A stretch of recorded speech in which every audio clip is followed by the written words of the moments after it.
咁唔知會唔會有觀眾去諗咧？啊，你有緣分可以自己收埋去修煉啦，點解要咁努力去推廣呢個信仰或者呢個文化咧？喺嗰一世我嘅臨死前嘅祈禱咧，我就話神啊，原諒佢哋啦。然後我就話我好希望將來如果我再有下一世可以翻嚟地上嘅話，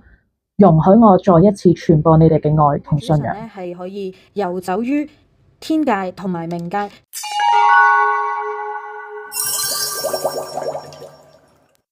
Carity Finamu， 我係女巫海樂，一個主修希臘羅馬魔法、副修佐助派惡魔學嘅女巫。你使一定要飲咖啡。因為咧喺之前呢個 YouTube 重啟之後咧，好多條片都係講一啲巫術嘅概論啦。而你哋咧每一次聽到我個開場白就話我係一個主修希臘羅馬魔法、副修左手派惡魔學嘅女巫。咁今日呢條片咧，我就會係想介紹乜嘢係希臘羅馬魔法。呢條片咧會分咗幾個部分嘅。第一個部分咧係講一啲我嘅經歷啦，因為其實可能你哋睇過我本書又好，或者喺我之前嘅一啲影片去講過，我同希臘嘅神，尤其是信使神赫爾墨斯，好有緣分。咁唔知會唔會有觀眾去諗咧？啊，你有緣分可以自己收埋去修煉啦，點解要咁努力去推廣呢個信仰或者呢個文化咧？咁其實係同一啲我曾經許下嘅諾言有關嘅。咁所以咧，呢條片都會分咗幾個部分去講一個點解我咁想去推廣呢種信仰嘅原因啦。另外咧，後邊嘅部分就會去簡介呢一個魔法系統或者呢一種信仰其實係信啲乜嘢啦，同埋呢一類嘅巫師比較係會做啲乜嘢工作咁樣。咁話說咧，其實可能大家都聽過唔少嘅女巫咧，都會回溯到自己前世喺獵巫行動被燒死啦。咁我都曾經係喺嗰陣時被燒死過啦，亦都係我都好感恩呢一世其實有遇到當時嘅同伴，係啦，因為係慢慢開始成為女巫，過咗幾年咧就會遇到一啲女巫朋友啦，唔係話都係被獵巫咁簡單咯。因為其實我之前嘅影片都講過，獵巫時期嗰陣咧係好多巫師被獵殺啦，被燒死啦。而我話唔係咁簡單嘅時候，我好感恩係有遇到一位朋友，係嗰陣時咧，我哋突然間有一日逢滿 flashback 見到，原來咧佢就喺獵巫嗰陣被燒死，係被綁喺我隔離。我就綁喺佢隔離，咁但係當然我哋可能臨死嗰一刻發出對於下一世嘅願係唔同啦。咁但係其實我反而係幾感恩係，雖然有過呢一啲好似好痛苦嘅記憶，但係你又會發現其實同伴啦、朋友啦、sisterhood 啦係令人好暖心。但係咧今日呢條影片咧，我唔係想去再重複去敘述話嗰陣時被燒死嘅故事。好啦，我之前講咧女巫嘅角色啦，同埋去簡介巫術嗰陣時，講過一個幾長嘅篇幅獵巫行動嘅歷史啦，所以咧，如果你哋未睇過嘅咧，就快啲翻去睇啦。睇過嘅話，你會記得其實我講過咧，當時係除咗被燒死之外咧，喺早期啲嘅時候，可能有唔同嘅死刑嘅，係啦，可以係吊死啦，可以係浸死啦。咁話說咧，其實除咗成日，因為其實由細到大都好易見到嗰個自己俾火燒嘅畫面。除咗咁樣之後咧，其實係做咗女巫之後，有一次咧，我就係好被動式咁樣去前世回溯咗啦，即係總之當時我係有一啲嘢要去問海神波塞冬嘅。咁可能平時大家睇我 IG，好似我同呢個神唔係好熟，但係我都有同佢合作，只係未非常緊密或者經常咁合作啦。但係當時咧就係我去向海神波塞冬請示一啲事情嘅時候咧，我就被動帶咗入個前世回溯。咁嗰一次咧，我都仲係喺獵巫時期嘅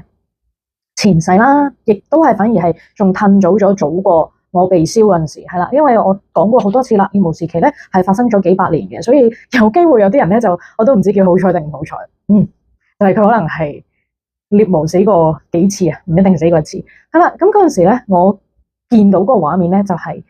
我同當時嘅一班徒弟啦或者學生啦一齊喺度逃避緊嗰啲女巫獵人嘅追捕，跟住咧最後咧我都真係俾人捉到啦，然之後我就俾人抌咗落條河。咁咧，我就見到咧，即係我喺個水入邊啦，望上岸，我仲望到少少嘅，即係原來人死嗰一刻咧，我都聽人講過，有啲科學家好中意，唔知點解有啲咁有趣研究，就係你死嗰陣時，其實你個大腦係會仲要會有少少意識嘅，就算斬頭嗰啲人都會係嘅事。咁嗰陣時咧，就係我望唔到水上邊嗰班學生啦，嗰班徒弟啦，嗰班同伴，佢哋喊得好傷心，即係我俾人捉咗啦，佢哋救我唔到啦，阻止唔到嗰場獵巫啦。咁我就記得咧喺嗰個會所入邊見到咧喺水入邊，我最後冇意識嘅前一刻，我就見到海神波塞冬啦。因為喺我哋希臘信入邊咧，其實海神波塞冬佢唔係淨係管所謂大海嘅，係有啲祈禱文都會話啊，一切鹹水淡水之主，就算係河流泉水，其實都係最後會流向大海，所以一切嘅水都係由你掌管咁樣去頌讚佢啦。咁喺嗰條河邊咧，我見到海神波塞冬佢就出現，就攞住個三叉戟啦，大家好典型嗰個藝術中嘅形象。咁佢望住我，咁我記得咧就係嗰一世我嘅臨死前嘅祈禱咧，我就話神啊，原諒佢哋啦。其實佢哋都係被迷惑咗，或者係佢哋都係因為唔知，佢哋無知，所以恐懼，所以先至咁樣去對我。然後我就話我好希望將來如果我再有下一世可以翻嚟地上嘅話，容許我再一次傳播你哋嘅愛同信仰。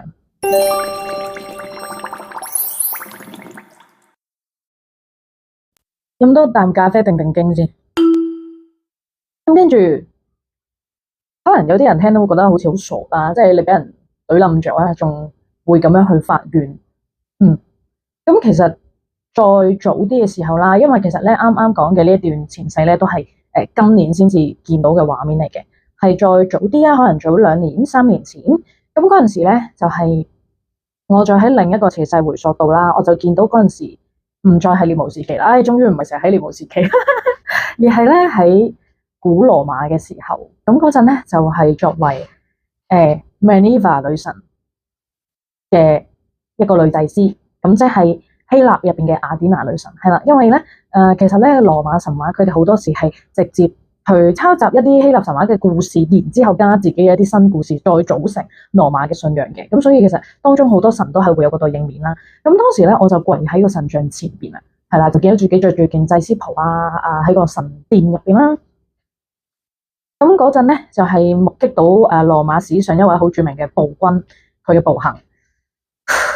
然之後咧我就目擊完啦，翻到神殿跪喺個神像前邊就喊得好傷心啦。但係咧喊得好傷心之後，我冷靜，我就同女神講啊，我話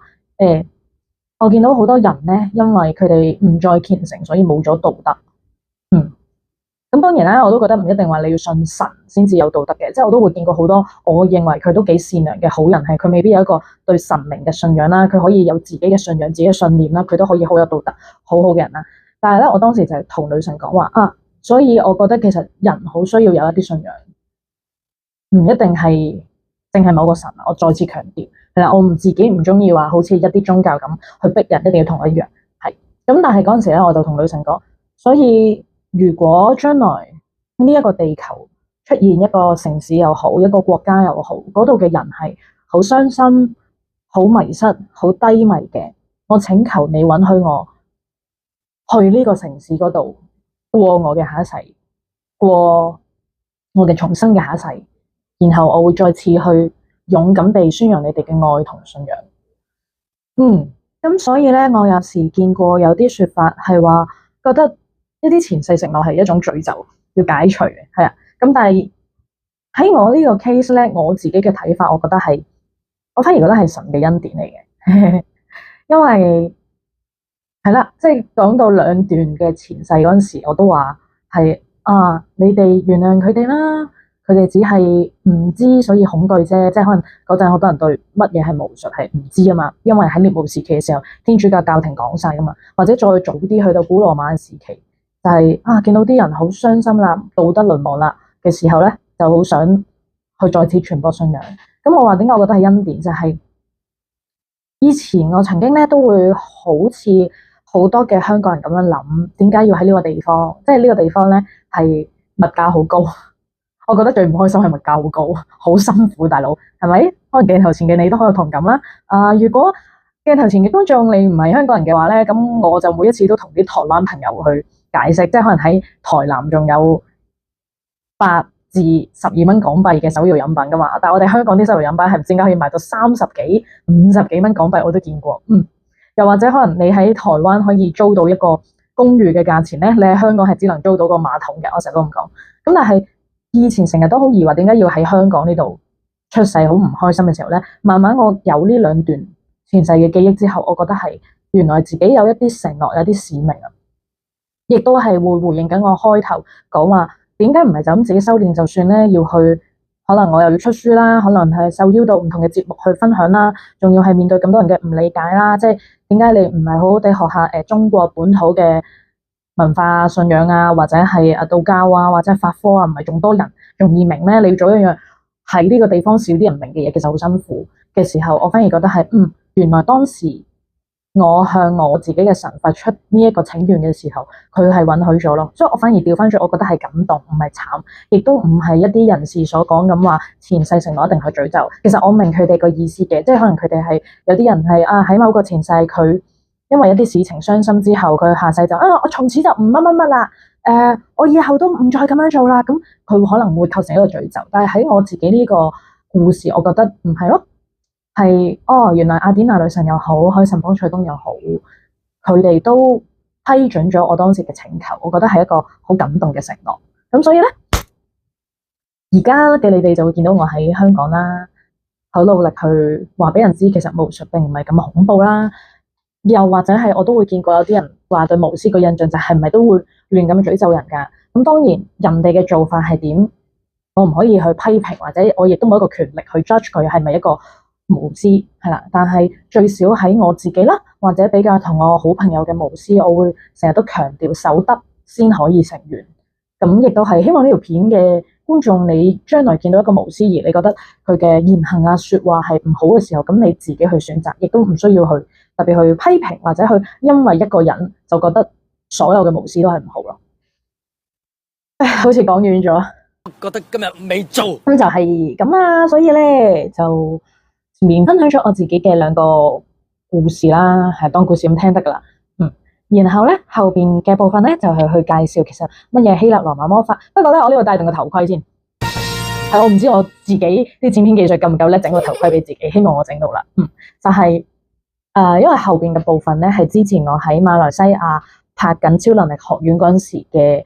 拍低嘅一啲片段，係啦，咁當時節目組冇採用到作為素材咧，咁我亦都係經佢哋同意之下，我可以自己用翻嘅。咁所以可能你哋會見啲光暗啊、setting 啊有啲同呢度唔同啦，但我已經盡量去復原翻當時件衫，想練下氣嘅，係啦。然後希望你follow 得我，而唔係其他嘅巫師嘅話，可能你係會對希臘魔法比較有興趣，亦都會想你哋知道其實乜嘢係希臘魔法咯，就係咁啦。咁我唔講多廢話啦，就開片。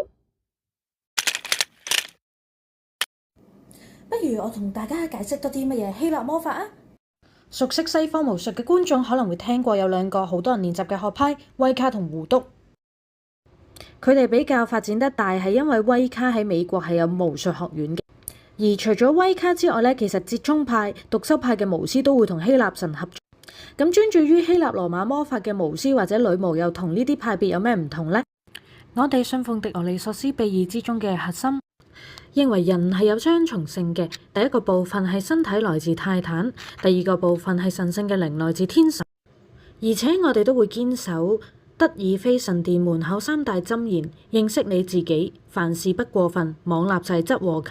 所以唔違反呢三大箴言之下，我哋亦都會去歡迎任何宗教、任何膚色、健全定係殘障嘅人同自己交流。我哋亦冇一個絕對嘅神聖文本，所以你會見到而家嘅希臘神話可以流傳有好多唔同嘅版本，但係都會盡量去研究一啲古代嘅史詩，譬如我會研讀希臘文去了解以前嘅人係點樣去信仰神靈。希臘羅馬魔法嘅女巫亦都會成日使用印記去連結唔同神靈嘅力量，而且既然叫得希臘羅馬魔法，顧名思義，我哋會研究一個神佢喺希臘之外佢喺羅馬嘅面向。舉個例，Kronos 作為宙斯嘅爸爸喺希臘之中佢係一個暴君，但係喺羅馬咧佢就會代表住豐收嘅 Saturn。我哋亦會同一啲好強大嘅次神合作，即係除咗奧林帕斯12主神之外，我哋會相信呢個世界有唔同嘅自然神靈。舉例喺唔同嘅山林之中會有靈符，喺海洋之中會有賽淫。賽淫咧而家係一啲中文嘅翻譯成日被翻譯為海妖，但我覺得咁樣係唔正確嘅，只係佢哋比較魅惑，佢哋可以令到人聽自己話佢哋嘅歌聲好誘惑，所以唔係代表佢哋係妖邪，而佢哋係一種好強大嘅次神。除咗靈符同埋賽淫之外，有時我哋亦都會同大蒙合作。大蒙係古希臘信仰一種喺神同人之間嘅中介靈，而且喺呢啲儀式嘅片之中，你哋會見到我成日有一個燃燒緊嘅女巫斧。女巫斧咧，佢係一個器皿用嚟去裝住我寫嘅請願信。同道教文化入邊有一點好相似嘅咧，道教文化亦都會覺得需要火去到將人嘅意念傳俾祖先啦，或者唔同嘅神仙。而我哋亦都會相信，當我哋去燃點一封請願信嘅時候咧，我哋所信仰嘅神靈就會收到呢一封信，代表住呢封信由物理世界去到神靈嘅手上。除咗用火去燃燒請願信、燃燒祭品去獻俾奧林帕斯聖山上嘅天神之外咧，我哋有時亦都會將一啲請願信或者祭品埋喺泥土之中，代表去交俾冥界嘅神靈。而冥界嘅神靈咧，喺希臘嘅信仰有一個統稱叫做 Chthonian Gods。呢度想特別講一點係我所信奉、我所侍奉嘅主神 Hermes， 佢就係一個既有奧林帕斯山天神，亦都有地冥神面向嘅神靈。所以我有時咧就會根據個個案佢需要嘅願望，去到選擇我祭拜或者係燃燒請願信嘅方式，亦都會選擇用一啲唔同嘅經文去配合唔同嘅儀式。嚟到呢個部分嘅短片，大家會見到我用緊4個印記啦，佢分別係羅馬嘅開路之神、豐收之神、希臘嘅幸運女神同埋財神爺。通常呢，我哋都會用一位神靈嘅印記就夠嘅，但係做啲好長遠嘅招財儀式就會咁啦。另外，我都好擅長用火同埋蠟燭嘅狀態去觀察個案嘅狀況。跟住去到呢條短片入邊呢，其實我係做緊一個 cut cord 切斷能量索嘅儀式啦。唔止希臘羅馬魔法學派會有呢個講法嘅，西方嘅巫術入邊呢會認為能量索係代表住一啲關係完結之後呢，仲有互相上嘅情緒牽連啦，能量上互相嘅影響啦。咁我哋就會為個案去進行切斷能量索，停止對方對自己嘅影響。咁喺拍緊呢條片當時咧，其實我係處理緊一個個案啦。佢嗰位案主咧就係離咗婚之後成日俾前夫騷擾啊，咁所以嗰時就建議佢做一個切斷能量索嘅儀式。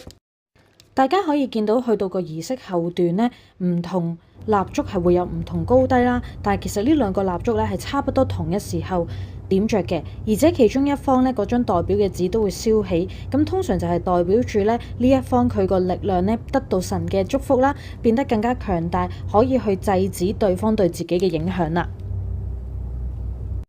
除咗前邊提到一啲招財啦、成功嘅魔法儀式，我都好擅長同賽淫去合作進行一啲魅惑嘅儀式啦。而當中咧，你會見到個蠟燭咧係唔係一個物理正常情況之下嘅跳動？呢啲咧喺西方巫術入邊講咧係一個 action and reaction 嚟嘅。仲有前邊提到我嘅主神咧係可以遊走於天界同埋冥界，所以佢亦都有一個引導亡魂去到冥界嘅角色。我處理過嘅個案之中咧，我都好擅長去到送一啲英靈啦，或者未安息嘅靈體去到冥界嘅，引導佢哋翻返去一個原本要去嘅地方，進行一系列嘅療愈重生。仲有大家可以睇到，有時係一啲粗型啲嘅蠟燭咧，我仲會刻上一啲符號啦。咁呢個係希臘魔法入邊咧叫做 glyphs 嘅東西啦。佢就係如果譯做中文咧係叫做一個回紋嘅。回紋係古希臘人咧佢哋刻喺神殿上邊嘅石柱啦，用嚟同神靈溝通嘅符號。關於希臘魔法嘅簡單分享咧，就暫時到呢度啦。好啦，咁希望咧你睇完呢條片之後咧，就會對希臘魔法有多啲嘅認識啦。咁當然後邊咧，我都會去再拍片講多啲我嘅主神赫爾墨斯同埋我2位母神 Aphrodite 女神同埋雅典娜女神嘅故事啦，我同佢哋之間嘅一啲少少經歷啦，或者係關於佢哋嘅信仰，你哋可以向呢3位神靈去求啲乜，我都會去講嘅。咁當然其他希臘神都講，但可能我會主力去講呢3位啦。咁以後咧，你哋有啲乜嘢去想聽、想知道嘅話咧，都可以喺下邊留言留 comment 啦。仲有記得係 like、subscribe 呢個 channel 啦。就係咁樣啦，拜拜。